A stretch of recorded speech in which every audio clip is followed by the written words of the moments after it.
কুম্ভ রাশি। সবাইকে নমস্কার বন্ধুদের। তোমাদের সবাইকে আমাদের রাশিচক্র রহস্য এই ইউটিউব চ্যানেলে অনেক অনেক স্বাগত। হর হর মহাদেব, জয় শ্রীকৃষ্ণা, রাধে ধেনে। বন্ধুরা, তোমরা সবাই কেমন আছো? আমরা আশা করি ভগবান ভোলেনাথ আর শ্রীকৃষ্ণের কৃপায় তোমরা সবাই খুবই ভালো আর খুশি থাকবে। বন্ধুদের জানিয়ে রাখি, এসপিএম নামের এই নারী সবকিছু দিতে প্রস্তুত। হ্যাঁ বন্ধুরা, আজ আমরা যা বলতে যাচ্ছি সেটা সাধারণ কোনো তথ্য না, এটা একটা আধ্যাত্মিক রহস্য। এমন একটা গল্প যা তোমার ভাগ্যের সঙ্গে জড়িত। এটা সেই নারীর গল্প যিনি তোমার জন্মের আগে থেকেই কুণ্ডলিতে লেখা থাকে। হ্যাঁ, এটা নতুন কিছু না, বরং আপনার ভাগ্যের প্রাচীন আত্মা, যা এই জীবনে আপনার সঙ্গে দেখা করতে এসেছে। হ্যাঁ বন্ধু, তুমি কি কখনো ভেবেছো কেন কিছু মানুষ আমাদের জীবনে বারবার অজানা কারণে এসে হাজির হয়? কখনো হঠাৎ কোনো গলিতে, কখনো কোনো পোস্টে, কখনো ফোন কল বা মেসেজে। এসব মোটেই কাকতালীয় না বন্ধু, এটা গ্রহের খেলা, এটা ভাগ্যের ডাক। বন্ধু, সেই মেয়ে যে তোমার থেকে দূরে থাকলেও তোমার অবস্থা বুঝতে পারে, যে তোমাকে কথা না বলে বুঝে নেয়, যার মুখ তোমার স্বপ্নে আসে, সেটা একদম তেমনই না। ও তোমার আগের জন্মের অসম্পূর্ণ গল্প, যে এই জন্মে তার অসম্পূর্ণ অধ্যায় শেষ করতে এসেছে। ওর চোখে একটা ভয় আছে, কিন্তু সেই ভয়ের পিছনে লুকিয়ে আছে সত্যিকারের ভালোবাসা। ও ভয় পায় যে হয়তো তুমি ওর অনুভূতির সঙ্গে ঠাট্টা করবে। ও তোমার সঙ্গে একা দেখা করতে চায়, কিন্তু সময় আর পরিস্থিতি তার পক্ষে নয়। হ্যাঁ বন্ধু, যখন শুক্র গ্রহ পঞ্চম স্থানে আসে আর চন্দ্র ত্রিকোণ থেকে দৃষ্টি দেয়, তখন এটা ইঙ্গিত দেয় যে তোমার জীবনে কেউ সত্যিকারের ভালোবাসা প্রবেশ করতে যাচ্ছে। এটাই সেই ভালোবাসা যা মনকে শান্ত করে, আত্মাকে আরাম দেয় আর তোমাকে ভিতর থেকে মজবুত করে। এই সময় ব্রহ্মাণ্ড একটা বিরল মিলন ঘটাচ্ছে, যাকে প্রেম পুনর্জন্ম যোগ বলা হয়। এমন যোগে দুই আত্মা যাদের আগের জন্মে সম্পর্কটা অসম্পূর্ণ ছিল, তারা এই জন্মে মিলিত হয়। এই মিলন অক্টোবর থেকে ডিসেম্বর পর্যন্ত পূর্ণভাবে চলবে। মানে সেই মেয়েটা যেই এখনো তোমার সামনে এসে কিছু বলতে পারেনি, সে আগামী দিনে তার অনুভূতিগুলো আর চাপতে পারবে না। সে তোমার সামনে আসবে, ধীরে ধীরে, লাজুক হয়ে, কিন্তু সত্যি হয়ে। হ্যাঁ বন্ধুরা, এখন তোমরা ভাবছো শেষ পর্যন্ত কিভাবে চিনবে ওই মেয়েটাকে? তো বন্ধুরা, ওর সংকেতগুলো খুবই সূক্ষ্ম, কিন্তু যদি তুমি মনোযোগ দিয়ে বুঝতে চাও, সবকিছু স্পষ্ট হয়ে যাবে। যখন তুমি দুঃখী থাকো, সে হঠাৎ করে তোমাকে মনে করে বা মেসেজ করে। যখন তুমি অসুস্থ হও, সে তোমার খবর না দিয়েও চিন্তা করে। তুমি যখন সোশ্যাল মিডিয়ায় কিছু পোস্ট করো, সে প্রথমেই সেটা দেখে কিন্তু লাইক দেয় না। তুমি যখন অন্য কারো সঙ্গে কথা বলো, ওর ভিতরে একটু ঈর্ষা জন্মে, কিন্তু সে সেটাকে লুকায়। আর সবচেয়ে গভীর সংকেত হলো, যখন তুমি একা থাকো বা ধ্যান করো, তখন তুমি তার শক্তি অনুভব করো। এসবই একটা মহাজাগতিক সংযোগ। সে শুধু শরীর থেকে নয়, আত্মার সঙ্গে জড়িত। অনেকবার মানুষ ভাবে, যদি সেটা সত্যি ভালোবাসা হতো, তাহলে আগের বার আলাদা কেন হয়েছিল? বন্ধু, এটা কর্মফলের খেলা। কখনো কোনো জন্মে তুমি তাকে অসম্পূর্ণ ছেড়ে গেছো, কখনো সে তোমাকে। কিন্তু এখন গ্রহ নতুন একটা অধ্যায় লিখছে। ভগবান শিব বলেছিলেন, যেসব আত্মা একে অপরের জন্য তৈরি, তাদের কোনো যুগ আলাদা করতে পারে না। তাই সেই মেয়ে ফিরে এসেছে, কিন্তু এবার সে কিছু লুকাচ্ছে। সে চায় না সমাজ বা পরিস্থিতি তাকে আটকাক। তার হৃদয়ে একটা আগুন জ্বলে, যা শুধু তোমার নামের জন্য। সেই মেয়ে লক্ষ্মীরূপী তোমার জীবনে প্রেমের সঙ্গে সঙ্গে সমৃদ্ধিও আসবে। তোমার ভাগ্য, তোমার কাজ, তোমার চিন্তাধারায় সবেতেই উন্নতি হবে। জ্যোতিষশাস্ত্র অনুযায়ী যদি তোমার কুণ্ডলিতে শুক্র আর রাহুর সম্পর্ক থাকে, তাহলে এটা বোঝায় যে তোমার জীবনে একটা অপ্রত্যাশিত প্রেমের ঘটনা ঘটতে যাচ্ছে। সেটা হঠাৎই হবে, কিন্তু তার প্রভাব বছর বছর থাকবে। সেই মেয়ে তোমার থেকে দূরে নয়, সে শুধু তোমার আত্মবিশ্বাসের অপেক্ষায় রয়েছে। সে চায় তুমি একবার হাসি দিয়ে বলো, আমি তোমাকে চিনে ফেলেছি। যেদিন তুমি এটা বলবে, তোমার জীবনে চমৎকার ঘটনার বৃষ্টি শুরু হয়ে যাবে। রাহু ভ্রাম দেয়, কিন্তু কৃতজ্ঞতা দেয় প্রেম। আর যখন দুটোই একই অনুভূতিতে মিলিত হয়, তখন প্রেম ভ্রামে পরিণত হয় না, বরং ভবিষ্যৎ হয়ে ওঠে। হ্যাঁ বন্ধু, হয়তো তার নাম এস দিয়ে শুরু হয় বা এম দিয়ে, কিন্তু শুধু নাম না, বরং সেই ভাইব্রেশনটাই যা তোমার এনার্জির সাথে মিলে যায়। সেই মেয়ে বেশি কথা বলে না, তবে তার চোখেই সব কথা বলে যায়। তার হাসিতে শিবের করুণা থাকে, আর তার চোখের জলেতে রাধার প্রেম। সে মাঝে মাঝে মন্দিরে যায়, প্রদীপ জ্বালায়, আর তোমার জন্য চুপচাপ প্রার্থনা করে। তুমি বুঝতেই পারো না, কিন্তু তার প্রতিটি ওম নমঃ শিবায়ের সাথে তোমার বাধাগুলো ধীরে ধীরে কেটে শুরু করবে। বন্ধু, ভগবান শিব বলেছেন, যখন কোনো আত্মা তোমার জীবনে ফিরে আসে, তাকে ছুকিয়ে দেবেন না। সে তোমার কর্মের আয়নার মতো। তাই আগামী দিনে যদি কোনো পুরানো বা নতুন নারী তোমার জীবনে আসে, ভালো করে ভেবে সিদ্ধান্ত নাও। হতে পারে সে তোমার জীবনের সঙ্গিনী, তোমার লক্ষ্মী, তোমার শক্তি হয়ে উঠবে। ভগবান শ্রীকৃষ্ণও বলেন, সত্যিকারের ভালোবাসা শুধুমাত্র শরীরের নয়, এটা আত্মার মিলন। আর এই আত্মিক ভালোবাসা এখনই ব্রহ্মাণ্ডে জন্ম নিচ্ছে। যদি তুমি সম্প্রতি দেখো যে তোমার স্বপ্নে আপনার মুখ বারবার মনের সামনে ভেসে ওঠে, রাতকেও আর শান্তিতে কাটাতে পারছেন না, হঠাৎ করে পুরনো সম্পর্কগুলো মনে পড়তে শুরু করেছে, অথবা কোনো অজানা নাম আপনার মাথায় গুঞ্জর করছে, এটা একটা ইঙ্গিত যে ব্রহ্মাণ্ড এখন আপনার প্রেমের নতুন অধ্যায় খুলতে যাচ্ছে। এই নারীটা যিনি আপনার অপেক্ষায় ছিলেন, জ্যোতিষ মতে আগামী 21 দিন আপনার জন্য খুব গুরুত্বপূর্ণ। শুক্র গ্রহ নিজের অবস্থানে আসছে আর চন্দ্র আপনার সপ্তম ঘরকে দেখছে। এর মানে হলো আপনার সাক্ষাৎ ঠিক হয়ে গেছে। আপনার মধ্যে কোনো বার্তা বা ফোন কল আদান প্রদান হবে এবং আপনার ভাগ্য এক নতুন মোড় নিতে চলেছে। তোমার কাজ হলো শিবের ধ্যান করা, রাধা কৃষ্ণের নাম জপ করা আর নিজের মন প্রস্তুত রাখা, কারণ ব্রহ্মাণ্ড তখনই দেয় যখন আত্মা প্রস্তুত থাকে। বন্ধুরা, এখন তোমরা বুঝে গেছো যে এই নারী সাধারণ কেউ নয়, সে তোমার আধ্যাত্মিক ভাগ্য। তার নীরবতাও একটা বার্তা বয়ে আনে, তার ভয়ও প্রেমের পরিচয়।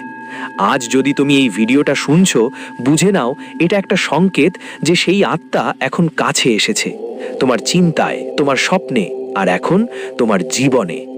ভোলেনাথের কাছে প্রার্থনা করো যেন সে যখন তোমার সামনে আসে তুমি তাকে চিনতে পারো আর তোমার জীবনে স্থান দিতে পারো।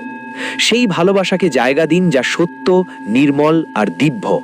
যারা এই ভিডিওটা মন দিয়ে শুনছেন, কমেন্টে লিখবেন, হর হর মহাদেব, জয় শ্রীকৃষ্ণ রাধে। যেন এই আশীর্বাদ আপনার জীবনে ভালোবাসা, শান্তি আর সমৃদ্ধি নিয়ে আসে। হ্যাঁ, আমার প্রিয় বন্ধুদের জন্য। বন্ধুরা, আজ যে বার্তাটা নিয়ে এসেছি, এটা কোনো সাধারণ সাক্ষাতের গল্প নয়, এটা একটা আত্মিক সংযোগের কথা যা সময়, স্থান আর জন্মের সীমানা ছাড়িয়ে গেছে। হ্যাঁ বন্ধু, যে মেয়েটা তোমার সামনে আসে, তোমাকে দেখে হাসে কিন্তু কিছু বলতে পারে না, তার চোখে যে প্রেমটা লুকিয়ে আছে, ওটাই এই ব্রহ্মাণ্ডের সবচেয়ে বড় রহস্য। বন্ধুরা, তোমরা হয়তো লক্ষ্য করেছো, যখনই সে তোমার সামনে আসে তার ঠোঁটে কিছু শব্দ থাকে কিন্তু জিভ কথা বলে না। কখনো কখনো তার চোখ তোমার সঙ্গে কথা বলে, যেন কোনো অসম্পূর্ণ গল্প বারবার নিজেকে পুনরাবৃত্তি করতে চায়। তার হাসিতে বেদনা আছে, তার নীরবতায় ভালোবাসা, আর তার প্রতিটি ভঙ্গিমায় লুকিয়ে আছে আমি তোমাকে কিছু বলতে চাই, কিন্তু সে বলতে পারে না। এখন প্রশ্ন উঠছে, কেন কেন সে নিজের হৃদয়ের কথা জিভে নিয়ে আসতে পারে না? এর উত্তর শুধু অনুভূতিতে নয়, বরং তার আত্মায় আর তার গ্রহগুলোর প্রভাবেই সব লুকানো। সে কন্যা রাশির বা মীন রাশির হতে পারে, যাদের চাঁদ অনেক বেশি শক্তিশালী থাকে। এমন মানুষরা খুবই আবেগপ্রবণ, অন্তর্মুখী আর সংস্কারক। তারা হৃদয় থেকে ভালোবাসে, কিন্তু কখনোই তাদের ভালোবাসা খুলে বলতে পারে না। তার মনের মধ্যে একটা ভয় থাকে, তুমি হয়তো তাকে ভুল বুঝে যাবে। সে ভাবে, যদি আমি বলি আর সে প্রত্যাখ্যান করে, তাহলে আমি ভেঙে পড়ব। তাই সে চুপচাপ থেকেও তোমার জীবনে উপস্থিত থাকে। সে তোমাকে সোশ্যাল মিডিয়ায় ফলো করে, তোমার প্রতিটা পোস্টে লাইক দেয়, তোমার প্রতিটা শব্দ পড়ে। আর যখন তুমি মন খারাপ করো, সে কিছু না বলে তোমার জন্য প্রার্থনা করে। তার আত্মা তোমার চারপাশে এক অদৃশ্য ছায়ার মতো ঘুরে বেড়ায়। সে তোমাকে দেখে, অনুভব করে, কিন্তু চাইলেও নিজেকে প্রকাশ করতে পারে না। বন্ধু, এখন বুঝে নাও, ওই মেয়েটা তোমার জীবনে এমনই এসে পড়েনি। এটা কোনো কাকতালীয়টা নয়, এটা আগের জন্মের মিলন। যদি তোমার কুণ্ডলিতে চন্দ্র 7 ঘরে থাকে অথবা রাহু কেতু 5ম বা 11 ঘর থেকে দৃষ্টি দেয়, তাহলে বুঝে নিও তোমার আর তার সম্পর্ক শুধুমাত্র এই জন্মের নয়। কখনো সে তোমার প্রেমিকা ছিল, কখনো তোমার স্ত্রী। হয়তো তোমার কোনো আগের জন্মের অসম্পূর্ণ প্রেম থেকেই সে মুক্তি পায়নি। আজও সে সেই অসম্পূর্ণ প্রতিশ্রুতি পূরণ করতে এসেছে। কখনো কখনো আত্মারা অসম্পূর্ণ সম্পর্ক পূরণ করতে পুনর্জন্ম নেয়। তাই তোমার কাছে সে কিছুটা অচেনা হলেও যেন খুব পরিচিত। তার চোখগুলো যেন আগে থেকে চেনা। তার হাসিতে এমন এক মায়া আছে যা এই জীবনে প্রথমবার শুনিনি। এটা সেই আত্মা যিনি আগের জন্মে তোমার সাথে প্রতিশ্রুতি দিয়েছিল, বলেছিল যদি আবার জন্ম নেয় তবে শুধু তোমার জন্যই। আজ সে সেই প্রতিশ্রুতি পূরণ করতে এসেছে, কিন্তু নিয়তি আবার তোমাকে একটা পরীক্ষায় ফেলিয়ে দেওয়া হয়েছে। এখন তোমার উপর নির্ভর করছে তুমি কি সেই নীরব ভালোবাসাটাকে চিনতে পারবে, নাকি এই জীবনেও তাকে অসম্পূর্ণই রেখে দেবে। বন্ধুরা, এই মেয়ে তার হৃদয়ের সত্যিটা লুকিয়ে রাখছে, কারণ না সে তোমার থেকে দূরে থাকতে চায়, বরং কারণ সে তার সংস্কৃতির চাপ থেকে ভয় পায়। সে জানে সমাজ তার বিরুদ্ধে প্রশ্ন তুলবে, তার বেড়ে ওঠা, তার পরিবার, তার মর্যাদা সবই তাকে আটকে রাখে। যখনই সে তোমার সামনে আসে, তার ভেতরে দুইটা কণ্ঠ ধ্বনিত হয়, একটা হৃদয়ের আর একটা সমাজের। হৃদয় বলে, বলো না, আর লুকিয়ে রাখো না। পারতেও পারে, কিন্তু সমাজ বলে থামো, এটা ভুল বুঝে ফেলা হবে। সে তার ঘরে বসে ভগবানের কাছে প্রার্থনা করে, হে ভোলেনাথ, যদি এই মানুষটা আমার ভাগ্যে থাকে তাহলে একটা সংকেত দাও। আর যখন তোমার কোনো পোস্ট ওর চোখে পড়ে, সে বোঝে এটাই সেই সংকেত। কিন্তু তবুও সে চুপ থাকে, কারণ তার প্রেম দেখাবার জন্য নয়, বরং ত্যাগ আর শ্রদ্ধার। সে চায় না তোমাকে কোনো ঝামেলায় ফেলে, সে শুধু চায় তুমি খুশি থাকো, যদিও সে না থাকুক। কখনো কখনো সে তোমার সামনে আসে, তারপর পিছনে সরে যায়। কখনো ফোন তোলে, আবার রেখে দেয়। কখনো মেসেজ টাইপ করে, তোমাকে কিছু বলবো, তারপর ডিলিট করে ফেলে। ওর প্রতিটা কাজেই একটা অদ্ভুত ভয় লুকিয়ে থাকে, ভয় যে তুমি হয়তো ওকে ভুল বুঝে যাবে। কিন্তু বন্ধুরা, ওর চোখ কখনো মিথ্যে বলবে না। যদি তুমি খেয়াল করো, যখনই তোমার সাথে ওর চোখ পড়ে, ওর পুতুলি একটু বড় হয়ে যায়, ওর মুখ লাল হয়ে যায়, আর হেসে চোখ নামিয়ে নেয়। এটাই সেই সিগন্যাল যাকে জ্যোতিষে প্রেমের শক্তি বলা হয়। যখন দুটো আত্মা একই কম্পনে কম্পিত হয়, তখন তাদের শক্তি একে অন্যকে অনুভব করতে থাকে। তাই তুমি যখন ওকে দেখো, তোমার মনেও অদ্ভুত একটা শান্তি নেমে আসে। এটা সব কেবল সংকেত নয়, এটা একটা আত্মিক বার্তা। সে জানতে চায় তুমি কি একই অনুভূতিতে তাকে বোঝো, তুমি কি তার নীরবতায় লুকানো ভালোবাসা বুঝতে পারো। এখন কথা বলি সেই জ্যোতিষীয় মিলনের, যা আগামী দিনে এই সম্পর্ককে একটা গুরুত্বপূর্ণ মোড়ে নিয়ে যাবে। বন্ধুদের জন্য বলতে গেলে, শুক্র গ্রহ, যা ভালোবাসা আর আকর্ষণের প্রতীক, যখন চন্দ্রের সঙ্গে যুক্ত হয়, তখন পুরনো সম্পর্কগুলো আবার জীবন্ত হয়ে ওঠে। পুরনো মেসেজ, পুরনো মুখ, পুরনো স্মৃতি সব সামনে চলে আসে। যদি তোমার কুণ্ডলিতে মঙ্গল পঞ্চম ভাবে থাকে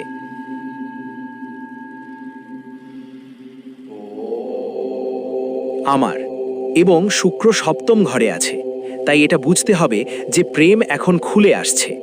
যে মেয়েটা এখনো পর্যন্ত চুপ ছিল, হঠাৎ তোমার সঙ্গে কিছু বলার সাহস জোগাবে। হয়তো সে কোনো অজুহাতে তোমাকে দেখা করার জন্য ডাকে, হয়তো কোনো উৎসব, কোনো পূজা বা সাধারণ কোনো কথোপকথনেই তার সেই ইঙ্গিত থাকবে। তোমাকে তাকে বুঝতে হবে। যদি তুমি ওই মুহূর্তটা চিনে নিতে পারো, তবে এই জনম তোমার আগের অসম্পূর্ণ সম্পর্ক পূরণ করবে। এটা চন্দ্র শুক্রের যুগলের প্রভাব, যা প্রেমকে আত্মিকভাবে জোড়ে। এই সময় প্রকাশিত প্রেম কখনো ভাঙে না, বরং জন্মের পর জন্ম চলে। এখন ভালো করে মনোযোগ দাও, শোনো বন্ধুরা, এটা শুধু প্রেমের গল্প না, এটা আত্মার পুনর্মিলন। ওই মেয়েটা কোনো সাধারণ মানুষ না, সে ঈশ্বরীয় শক্তির প্রতীক। সে লক্ষ্মীরূপী, যারা তোমার জীবনে ভালোবাসা, শান্তি আর সমৃদ্ধি নিয়ে আসবে। কিন্তু ঈশ্বর একটা শর্ত দেয়, তোমাকে সৎ হতে হবে, তাকে সম্মান করতে হবে, তার নীরবতাকে কোনোভাবে মজা বানাতে পারবে না। ওই মেয়েটা তোমার জীবনের দিকটাই বদলে দিতে পারে। সে তোমাকে আধ্যাত্মিক পথে নিয়ে যাবে, তার সঙ্গে তোমার মধ্যে করুণা, ধৈর্য আর পবিত্রতা আসবে। ভোলেনাথ বলেছেন, যখন আত্মাগুলো মিলিত হয়, তখন কথার কোনো দরকার পড়ে না।